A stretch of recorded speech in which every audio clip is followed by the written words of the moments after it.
बघा परिस्थिती गेली. असं आहे की खरं आहे की आमचे 2 नगरसेवक आता आमच्याकडे पुढे दिसत नाही आहेत. त्याच्यामुळे कायदेशीर प्रक्रिया सुरू आहे.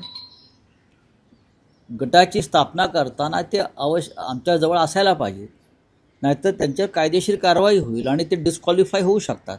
नाही, पण उमेदवारांची निवड करताना अशा पद्धतीनं काही होईल याची कल्पना नव्हती का? कारण निवडून आल्यानंतर आता असं आहे त्या की चिन्हावर निवडून आल्यानंतरही नगरसेवक अशा पद्धतीनं वर्तन करताय. एकनाथ शिंदे कोणत्या चिन्हावर निवडून आले होते?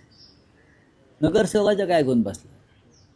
एकनाथ शिंदे आणि आमचे 40 आमदार हे धनुष्यबाणावर निवडून आले होते ना. मग तेव्हा जे तुम्ही म्हणताय की तुम्हाला अशी कल्पना नव्हती का? कोणालाच काहीच कल्पना नसते. आपण विश्वास ठेवतो आपल्या माणसावरती, त्यांना उमेदवारी देतो, त्यांना ताकद देतो, त्यांना मोठं करतो आणि मग हे असे पक्षांतर करत असतात. त्याच्यामुळे नगरसेवकांमध्ये त्यांचा जो बाप आहे तोच पक्षांतरातून निर्माण झालेला आहे.